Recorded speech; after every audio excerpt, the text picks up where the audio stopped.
Hi friends, welcome to social team பத்து channel. நாள் கிழமை அப்படின்னாலே நம்ம வீட்டில் வந்து கேசரியும் குலோப் ஜாமுனும் கம்பல்சரி ஒரு ஸ்வீட்டாக இருக்குங்க.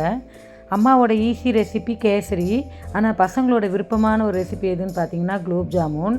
அதனாலே buy one get one offer எனக்கு நினைவு தெரிஞ்ச நாள்லேருந்து வந்துட்டுருக்கு. கண்டிப்பாக எல்லார் வீட்லேயும் இந்த குலோப் ஜாமுன் வாங்கி வச்சுருவோம். எப்போ செஞ்சாலும் அந்த விரிசல் வருது இல்லைங்களா, அதை வந்து நம்மளால் அவாய்ட் பண்ணவே முடியல. ஸோ விரிசல் வராமல் சாஃப்டாக எப்படி செய்யலாம் அப்படிங்கிறது ஒரு சின்ன வீடியோவாக தான் நான் போடுறேன். இந்த குலோப் ஜாமுன் பேக்கெட்டை பிரித்து வச்சுக்கோங்க. முதல்ல நல்லா உதுத்து விட்டுட்டு காய்ச்சி ஆற வச்ச பால், சில பேர் வெறும் தண்ணியிலே பிசைவாங்க. காய்ச்சி ஆற வச்ச பாலை வந்து ஊற்றி நல்லா கொஞ்சம் கொஞ்சமாக அப்படியே சாஃப்டாக பிசைங்க. நம்ம சப்பாத்தி மாவு பிசைகிற மாதிரி பிசையாதீங்க. மாவுக்கும் வலிக்கக்கூடாது, கைக்கும் வலிக்கக்கூடாது, பாத்திரத்துக்கும் வலிக்கக்கூடாது. அந்த மாதிரி பொறுமையாக நிதானமாக பிசைஞ்சிக்கோங்க. பாலை ஸ்பூனாக விடுங்க. இது வந்து டக்குன்னு கொலன்னு ஆகிடும். அதனால் நம்ம நிறைய பால் விட வேண்டாம். ஸ்பூனாக நமக்கு எவ்வளோ தேவையோ அந்த மாதிரி விட்டுக்கோங்க.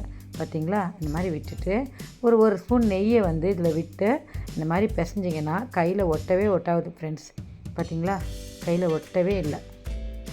இந்த மாதிரி ஒரு 5 நிமிஷம் பிசைஞ்சு நம்ம வந்து தட்டு போட்டு மூடி வச்சிடலாம் ஃப்ரெண்ட்ஸ். 5 நிமிஷம் போகிறோம். பார்த்திங்களா, நீங்கள் வந்து இந்த மாதிரி வந்த பிறகு கொஞ்சம் அழுத்தி பிசைஞ்சிக்கோங்க. அது அப்படியே இருக்கட்டும். ஒரு பாத்திரத்தில் நான் வந்து ஒரு பேக்கெட் எடுத்திருக்கேன். இதுக்கு 1/2 லிட்டர் தண்ணி போகிறோம். நம்ம வந்து சுகர் சிரப் செய்யறதுக்கு. அதில் வந்து 750 கிராம் சர்க்கரை போட சொல்கிறாங்க. நமக்கு அவ்வளோ வேண்டாம் சீனி, அதனால் குறைச்சியே போட்டுக்கோங்க. நாட்டு சர்க்கரை இருந்தாலும் போட்டு வச்சுக்கோங்க, அது இன்னும் டேஸ்ட்டாக இருக்கும். அந்த தண்ணியில் 1/2 லிட்டர் தண்ணியில் நான் வந்து ஒரு 400 கிராம் சர்க்கரை தான் போட்டிருக்கேன். அது நல்லா கொதிக்கட்டும். பிசுன்னு வர அளவுக்கு அது கொதிக்கட்டும் ஃப்ரெண்ட்ஸ். அதுக்குள்ளே இது மாவை வந்து நம்ம உருட்டிக்கலாம். கொஞ்சோண்டு நெய் விட்டுட்டு அந்த நெய்யை தட வேண்டிய இது பார்த்திங்களா, கையில் இந்த மாதிரி எடுத்து நமக்கு என்ன ஷேப் வேணுமோ அந்த ஷேப்புக்கு உருட்டிக்கோங்க. ஜாமுன் அப்படின்னாலே நமக்கு வந்து உருண்டை தானே வேணும். பார்த்திங்களா, உருட்டும்போது நீங்கள் உள்ளங்கையில் வச்சு ப்ரெஸ் பண்ணிங்கன்னா அழகாக இந்த மாதிரி உருட்டை வரும். அந்த ஒரு பேக்கெட் வந்து ஜாமுன் மிக்சருக்கு இந்த மீடியம் சைஸில் ஒரு 25 ஜாமுன் வரும் ஃப்ரெண்ட்ஸ். பொறுமையாக நிதானமாக அழகாக உருட்டி விளையாடலாம் பால் மாதிரி. பார்த்திங்களா, இங்கே சுகர் சிரப் ரெடி ஆகிட்டுருக்கு. இது கூட நம்ம வந்து ஃபுட் கலர் நம்ம இஷ்டந்தாங்க, போடுறதும் போடாமல் இருக்கிறதும். அந்த ஃபுட் கலர் மட்டும் நான் எல்லாத்தையும் உருட்டி வச்சிட்டேன். மாவு வந்து நல்லா நம்ம பிசைஞ்சிட்டோன்னா உருட்டுறதுல பிரச்சனையே இருக்காது ஃப்ரெண்ட்ஸ். பார்க்கவே அழகாக இருக்கு பாருங்கள்.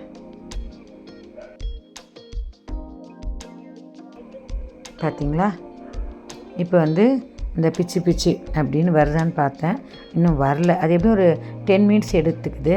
நான் கொஞ்சோண்டு ஆரஞ்சு கலர் ஃபுட் கலர் போட்டேன். 1 ஸ்பூன் ஏலக்காய் போட்டு வச்சுருக்கேன். உங்களுக்கு வெனிலா எசன்ஸ் பிடிக்கும்னா நீங்கள் வெனிலா எசன்ஸ் போட்டுக்கோங்க. நல்லா கிளறி விடுங்க ஃப்ரெண்ட்ஸ்.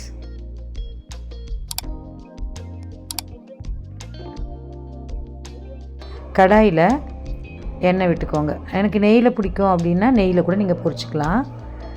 எண்ணெய் வந்து ரொம்ப காயக்கூடாது ஃப்ரெண்ட்ஸ், லைட்டாக காஞ்சால் போகிறோம். மீடியம் ஃப்ளேமில் வச்சுக்கிட்டு 2 ஈடை நான் பொரிச்சிக்கிறேன். பாருங்கள், இந்த மாதிரி போட்டுட்டு உடனே கரண்டி போட்டு திருப்பாதீங்க, உதிர்ந்து வந்துடும். அப்படியே தள்ளி விடுங்க. ஸோ பொறுமையாக நிதானமாக வேக விடுங்க ஃப்ரெண்ட்ஸ். பார்த்திங்களா, ஒரு ஈடு வேகிறதுக்கு சாலிடாக 5 to 8 மினிட்ஸ் ஆகும் ஃப்ரெண்ட்ஸ். எந்திரிச்சு பாருங்கள், நல்ல ஒரு கோல்டன் ப்ரௌன் ஆகணும் ஃப்ரெண்ட்ஸ். பார்த்திங்களா, இந்த மாதிரி வடிகரண்டியில் எண்ணெய்லாம் போக வடித்து ஒரு தட்டில் வச்சுக்கோங்க. ஜாமுன் வந்து எப்பயுமே சூடாகவும் சாப்பிட்லாம், அந்த மாதிரி நல்லா ஊறின பிறகும் சாப்பிட்லாம். சூடாக சாப்பிடும்போது சூப்பராக இருக்கும் ஃப்ரெண்ட்ஸ். பார்த்திங்களா, ஜாமுன் ரெடி. இதுவும் ஆறி இருக்கணும், இந்த பாகும் ஓரளவுக்கு ஆறி இருக்கணும் ஃப்ரெண்ட்ஸ். நான் உடையாமல் இருக்கிறதுக்கு எப்படின்னு பண்ணுறேன். அப்படியே 2-3 பீஸ் வந்து எனக்கு லைட்டாக விரிசல் விட்டுருக்கு. அப்படியே இந்த ஜீராவில் நம்ம வறுத்து வச்சுருக்கிற இந்த ஜாமுனை போட்டுடலாம். எல்லார் வீட்லேயும் குலோப் ஜாமுன் பண்ணிட்டு தான் இருக்காங்க. பசங்களோட ஃபேவரட் இல்லையா? எத்தனை பேருக்கு ஜாமுன் பிடிக்கும்னு கமெண்ட் பாக்ஸில் சொல்லுங்கள். ஃபுல் வீடியோவை மறக்காமல் பாருங்கள் ஃப்ரெண்ட்ஸ். எவ்வளோ கொடுத்தாலும் பசங்க திகட்டாமல் சாப்பிடுவாங்க, காலி பண்ணிவிடுவாங்க. யாருக்காவது பங்கு எடுத்து வச்சுருந்திங்கன்னா அதையும் எடுத்து சாப்பிடுவாங்க. அப்படிப்பட்ட ஸ்வீட் தான் இந்த ஜாமுன்னு. இதை சூடாக சாப்பிட்டோன்னு வச்சுக்கோங்களேன், பாதி ஊறியும் ஊறாமல் கிறிஸ்பியாக வேறு லெவல் டேஸ்ட்டில் இருக்கும். அதே மாதிரி நல்லா ஒரு 4 மணி நேரம் ஊற வச்சுட்டு சாப்பிட்டிங்கன்னா அது இன்னும் சாஃப்டாக ரொம்ப டேஸ்ட்டாக இருக்கும். எங்கள் வீட்டில் பிள்ளைங்க வந்து குலோப் ஜாமுனுக்கு ரொம்ப ஃபேவர், பைத்தியம் அப்படின்னு சொல்லலாம், அந்தளவுக்கு சாப்பிடும். ஸோ நீங்கள் உங்கள் வீட்டில் தீபாவளிக்கு இல்லை, நியூ இயருக்கு என்ன ஸ்வீட் பண்ணீங்க? நான் அதுக்குள்ளே தீபாவளி போய்ட்டேன், நியூ இயர் பிறந்த உடனே பொங்கல் வருது.